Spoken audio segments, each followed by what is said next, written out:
in the garage today. Back in the garage today. Get in the garage. Back in the garage today.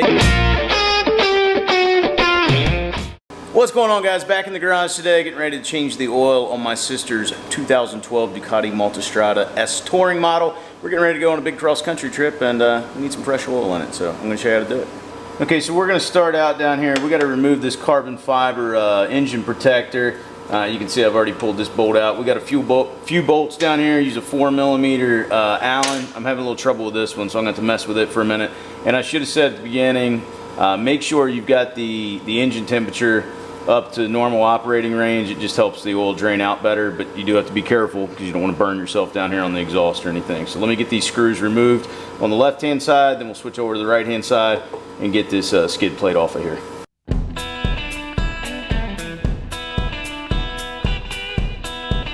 Alright, so with all the front screws removed, now we got to get these back ones out, and you got one on each side. And Ducati, in all their great wisdom, decided to put a center stand on that blocks that. So now I have to remove the center stand. Yes, you heard that correctly. I have to remove the center stand to change the oil. So let me get to work on that. Alright, so I had to pull the impact gun out to break this bolt loose. I don't have a spring puller big enough to pull the spring on this thing, so hopefully it doesn't fly back and hit me in the face. We'll throw some safety glasses on just to be safe. I should have said it's 7mm Allen. Alright, so I just went over and got the bolt off the other side with a little bit of tension off of here. I should be able to use one of these spring pullers and pull this off. So let me give it a shot. There we go. Easy enough. Now maybe we can finally change the oil. Back to this skid plate, 6mm here, Allen. Back this bolt out. And then we're going to go around and get the one on the other side, and then we should finally be able to drop this thing.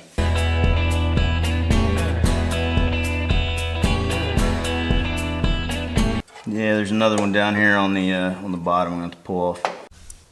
So right underneath here, you got a 12mm bolt we're going to take out next. So it turns out it's actually a nut. We've got the skid plate off. You can see I've got something that's fallen off of there that we'll figure out where that goes back. But anyway, now obviously we can access the oil filter, drain plug, all that good stuff. Alright, so now I believe this 5mm Allen, we're going to pull the drain bolt out. Obviously get yourself a catch can underneath here to catch everything that's going to be coming out. Alright, so while we're letting that oil drain out, obviously take a look here at your drain plug. It's magnetic. See if you got any oil, metal shavings, that sort of thing. And then we want to make sure to clean this back up before we reinstall it. Okay, so while the oil is draining out there, next thing we're going to do is take off the oil filter. This is one of the high flow ones. It's got a 17mm nut on it, so should be able to spin this off.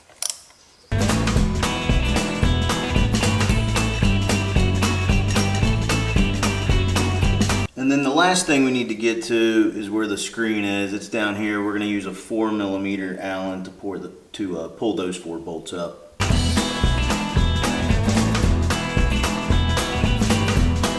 Okay, so with those 4 screws removed, we probably have some gasket sealer on here, so I'm just going to get a little something to pry this plate down off of here.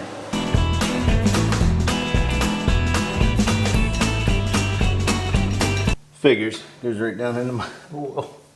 Let some of that drain out, and then we'll pull that screen out from in there. Okay, so with a little coercing, finally got this out of here. So big things we want to do is just clean it up. We use a little bit of brake cleaner and paper towel, get it all cleaned up. Check to make sure your O-ring's not damaged, and we should be good to go on this.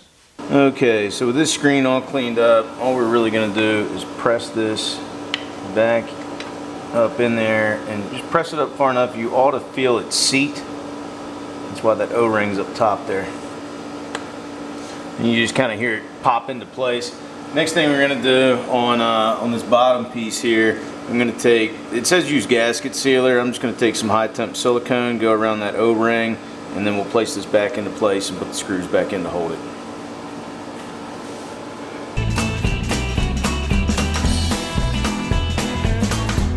Okay, so next up we're going to reinstall the drain plug. Now one thing I should have mentioned earlier is lots of times the crush washer will stick to the motor when you go to drop this out. This one did. You got a couple of options. You can use a new crush washer. It looks like this one's only been used once because I only see it crushed on one side. So if you want, you can flip it over and reuse it, or in my case, we're just going to put a fresh one on. Okay, so with my fresh crush washer installed, we're going to spin this back up in. I'll put the torque spec up on the screen for you.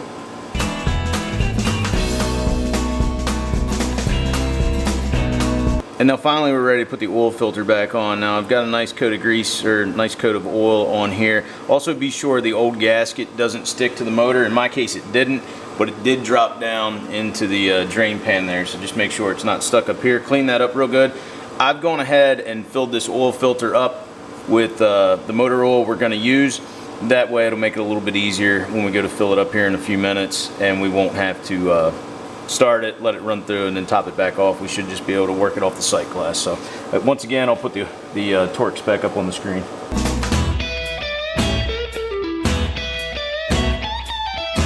Now I still got to put the skid plate and the center stand back on, but we're going to go ahead and fill up the crankcase with engine oil. That way if we do happen to have any leaks or anything, we'll be able to see them, and we won't take a bunch of stuff back off the bike. Okay, so the bike calls for 4.1 liters. Obviously I've already put some into the oil filter there, so we're going to put a little bit less than that into the motor.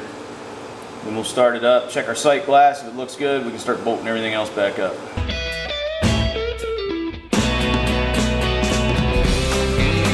Okay, so with all the oil in the bike now, we're just going to go ahead and fire it up, let it run, make sure I don't have any leaks, and then I'll put everything back on the bike and get it set up on the center stand so I get a little bit better look at this and top off, you know, to get it between the min and the max. Add a little bit of oil if we need it.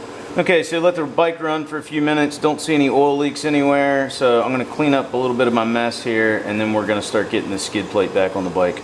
Alright, so with this skid plate, we're just going to pop it back under here, and I'm going to try to get this bottom nut back on first, because that'll help hold it in place so we can get all these other fasteners in. I'm not going to tighten it, we're just going to snug it a little bit there to help hold it in place.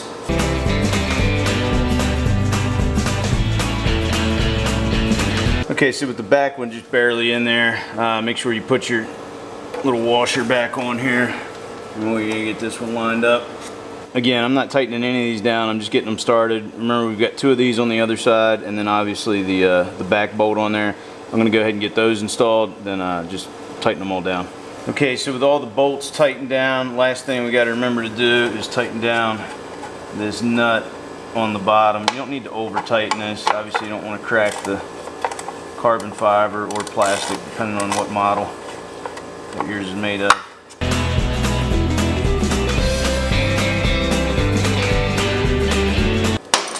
Do it. Now we're going to put the center stand back on. Alright, so I got the center stand here. First thing we obviously want to do is hook up our spring, and then we're just going to kind of lever this thing back into place. I don't know if there's a whole lot to watch here. Probably just a few curse words.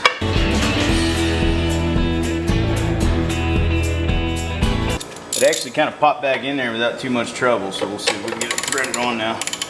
Alright, so we get the other side in and tightened down. We get this one going.